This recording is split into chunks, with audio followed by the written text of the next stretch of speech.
The rain played havoc last weekend with the fixtures, and it's only going to get worse from here.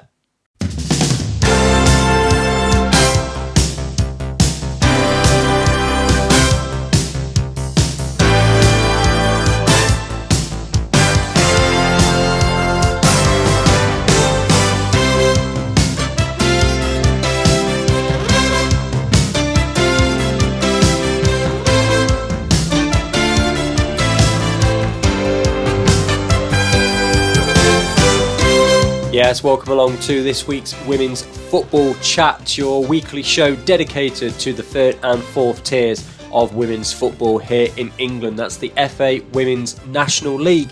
My name is Chris Gadsby. I'm here every Thursday at 6 p.m, bringing you the very latest from the six divisions of the FAWNL. Not quite so much to talk about this week because it was a shortened schedule last weekend because of the Cup. That then got slashed even further with the weather.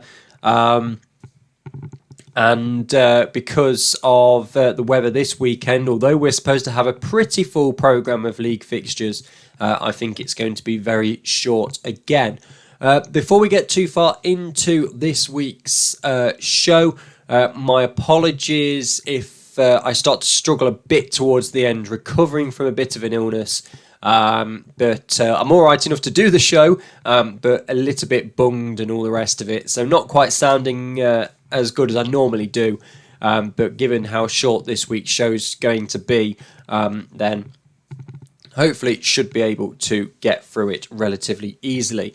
Right, we normally start with the Northern Premier Division. Can't do that this week. There were no league fixtures.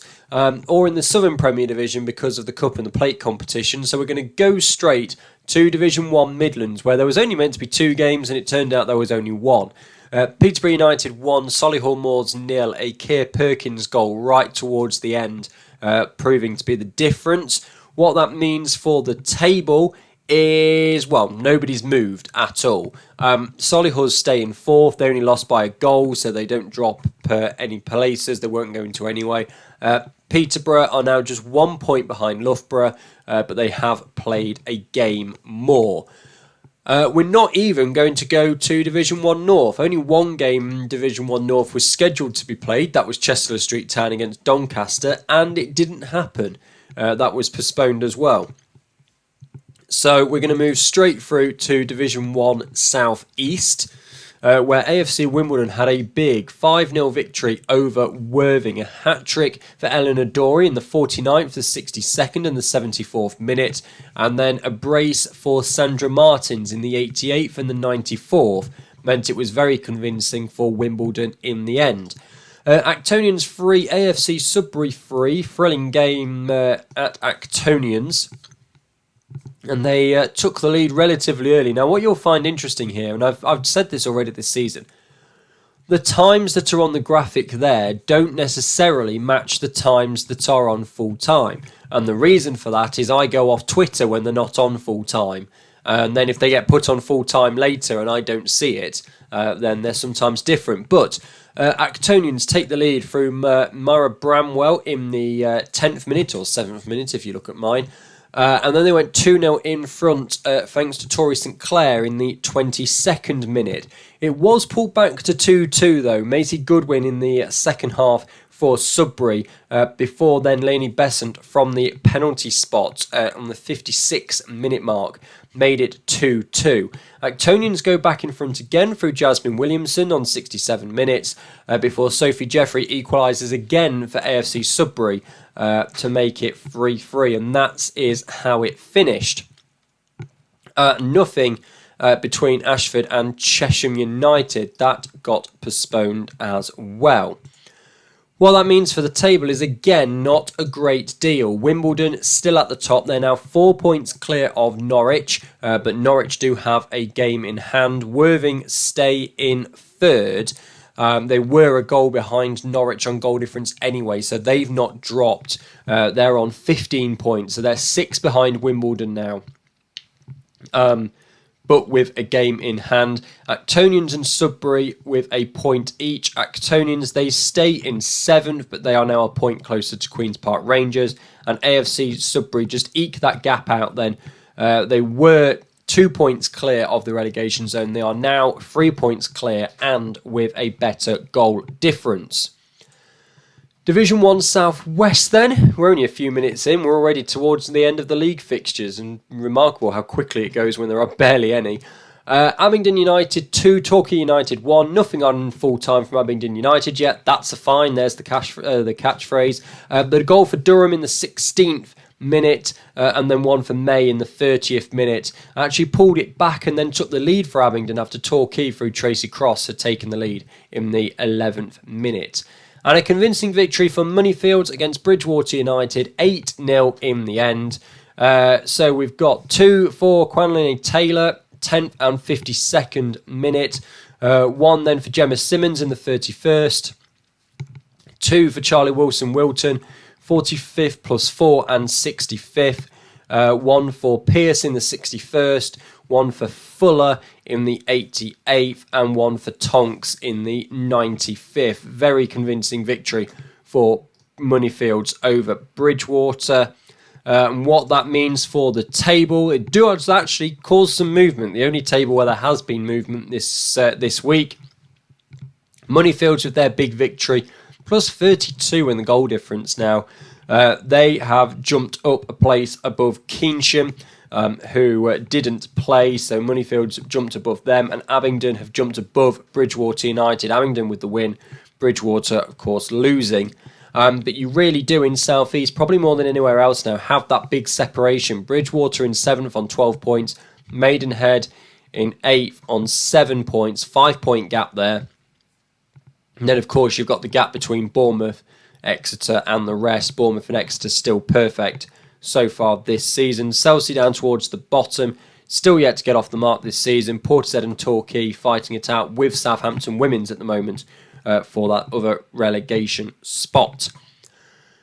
Right, that's league fixtures. Let's have a look at Cup now. And we're going to start with the FAWNL Cup Round 2.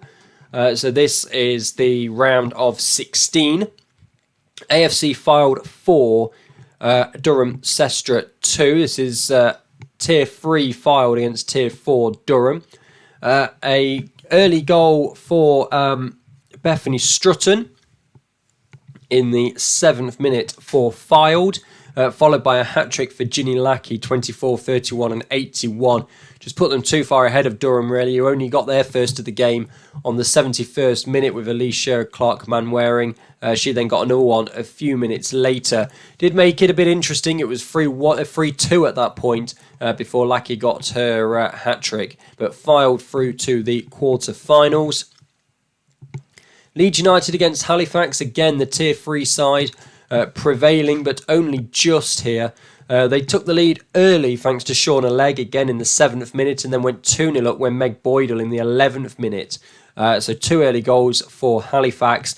They went 3 up with a goal for Courtney Willis just before half-time. And in fact, they went 4 up when Meg Boydell got her second in the 55th minute. So it was 4-0 to Halifax, who then just sat back on their laurels, it seems. Katie Astle in the 72nd minute pulled one back for Leeds. Jessica Razu in the 85th and the 87th minute made it 3-4. And Leeds very almost pulling off a huge comeback. But it's Halifax that go through. Newcastle United 3, Nottingham Forest 0. This was the game between the big heavyweights in Tier 3. I did say last week I thought whoever won this game would be the ones that go through into the semi-finals at least. This one was kind of, I didn't say it messed Forest about, that's probably the wrong word for it, but it's a 3-hour trip from Nottingham up to Newcastle. 2 hours before the game was supposed to start, it changed location because of a bad pitch.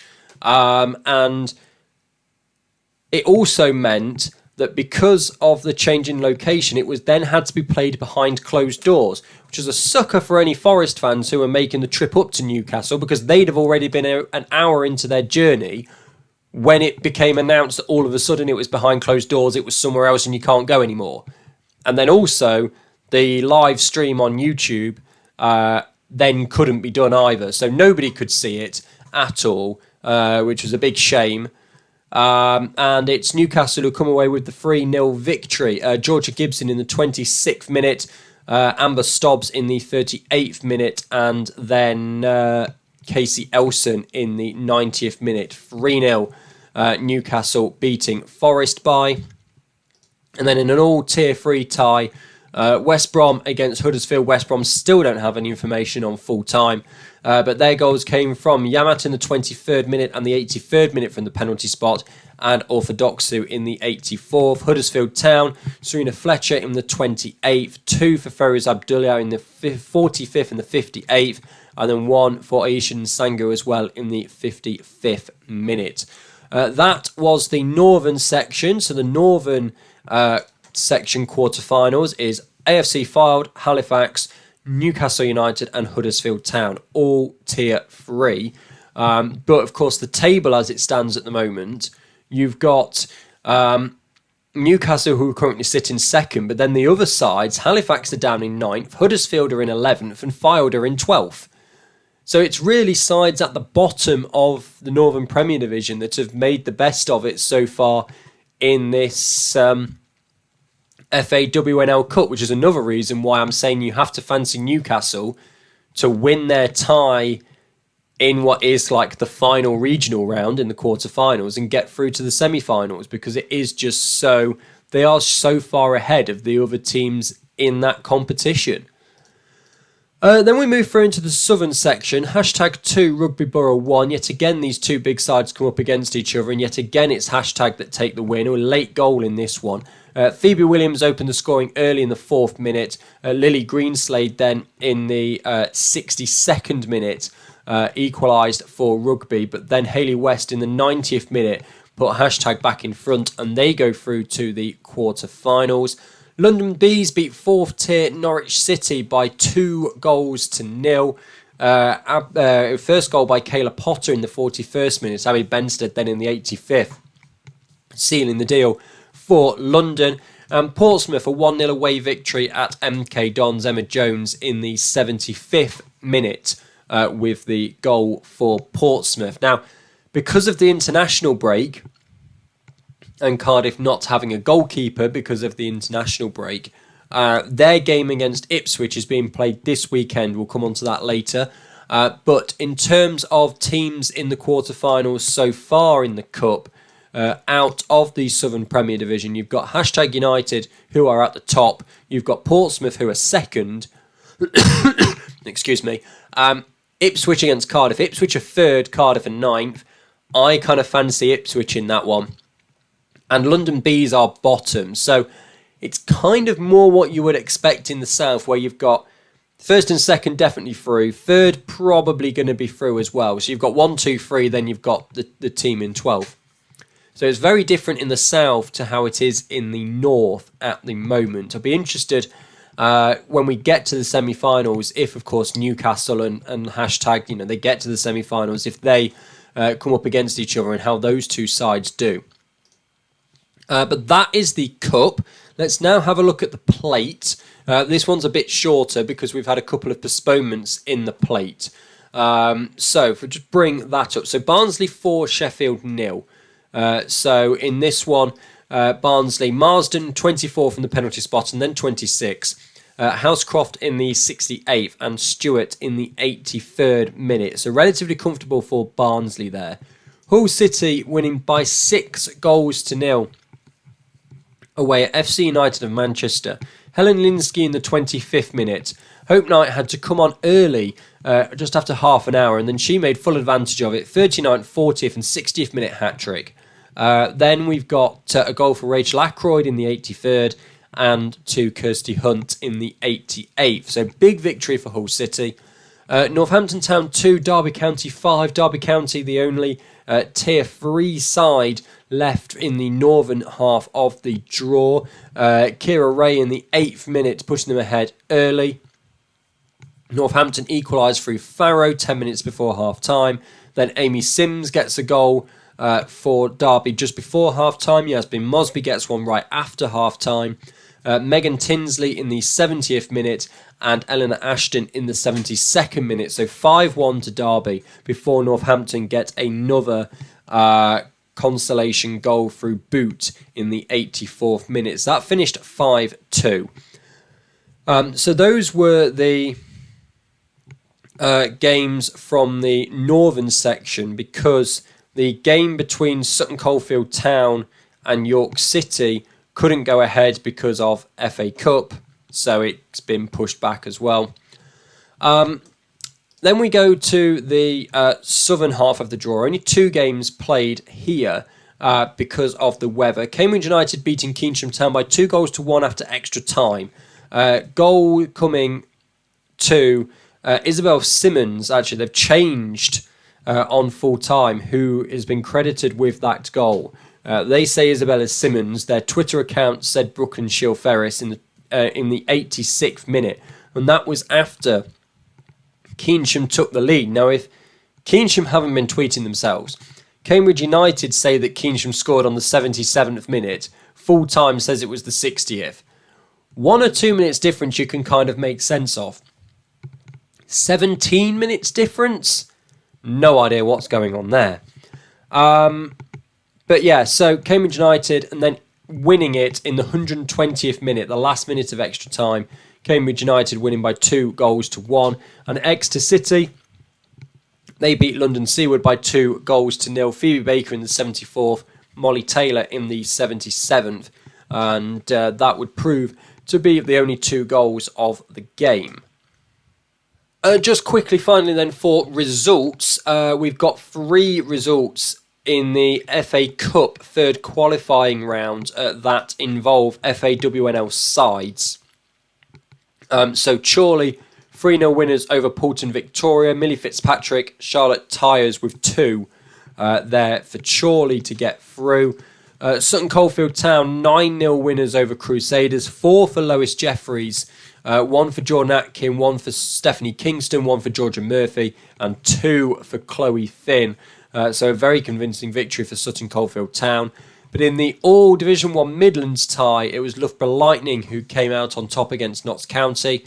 Lauren Purchase in the 55th minute and Hannah Langford in the 78th minute, winning that one for Loughborough Lightning. So they go through into the first round proper, which is next weekend, actually.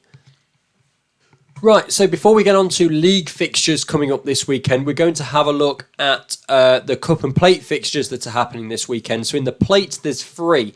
Haywards Heath Town against Maidenhead United, Southampton Women's against Billericay Town in the southern section, and Sutton Coldfield Town against York City in the northern section. Then in the Cup, it's Cardiff City against Ipswich Town, obviously in the southern section. So if those games get to go ahead, because the weather is supposed to be really coming in, I think we're going to see a lot of postponements. I know that Southampton Women's, for example, I kind of doubt their game's going to go ahead. The wind is so bad that actually they're shutting the schools.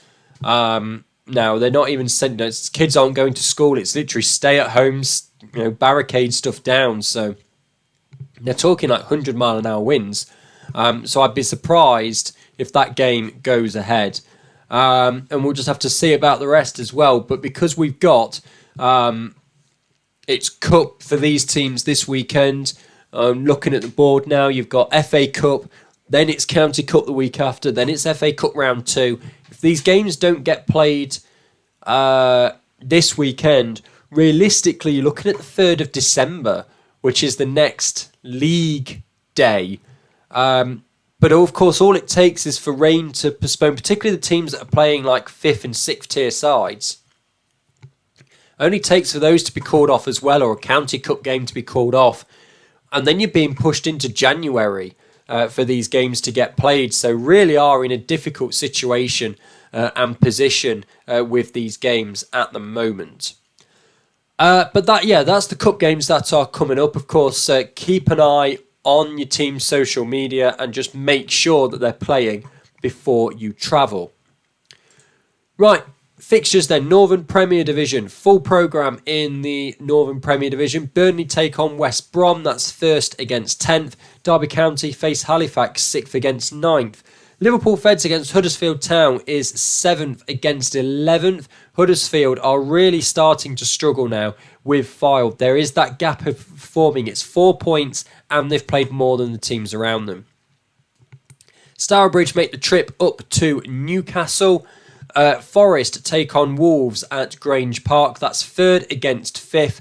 I would say that's that's probably going to be the biggest game of the weekend in the Northern Premier Division. But for me, it just doesn't quite have that same level of intensity as it did last season when they were fighting it out toe-to-toe all season long. Forest are down in 5th. Yes, they've got 2 in hand on Burnley, but that would still leave them behind by a couple of points. Yes, they're not out of it, certainly, but they just don't seem to be ticking so far this season. Wolves have dropped, 5 points already as well this season. They've got a game in hand on Burnley as well, but they're level on points with Newcastle.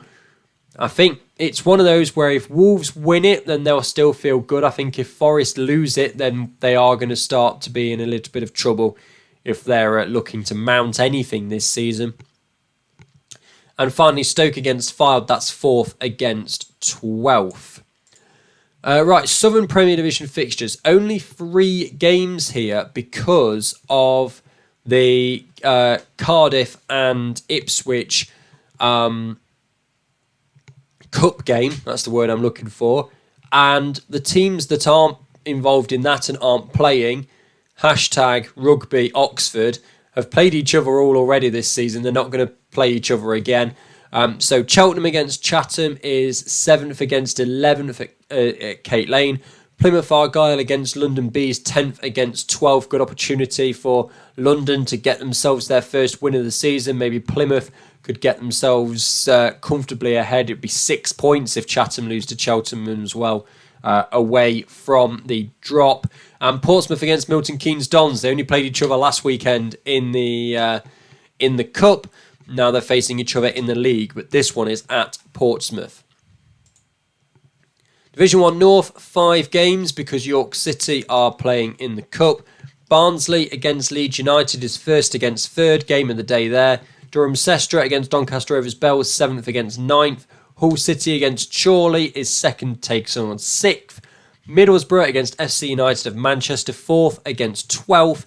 And Stockport County against Chester Street Town, 5th against 11th. So plenty of kind of top half, bottom half games going on in the North. Again, only 5 in the Midlands because of Sutton Coldfield Town being in the Cup. Lincoln against Leafield is 8th against 12th. Northampton against Leek Town is 7th against 9th. Peterborough United taking on Bolmere St Michael's, 2nd against 5th there. Sporting Cowles against Notts County, 3rd against 10th.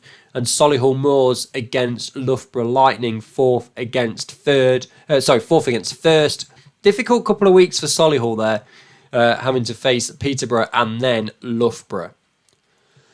Division 1 South East, 5 games here. AFC Sudbury against Queen's Park Rangers. That is 10th against 6th. Actonians against AFC Wimbledon is 7th against 1st. Cheshire United against Cambridge United is 9th against 4th. Norwich against Ashford Town, 2nd against 5th. Worthing against Cambridge City, 3rd against 12th. And finally, for Division 1 South West, just the 4 games taking place in this one. Bournemouth against Portishead is 1st against 11th. Abingdon United against Chelsea is 6th against 12th. Exeter City against Keynsham Town is 2nd against 5th.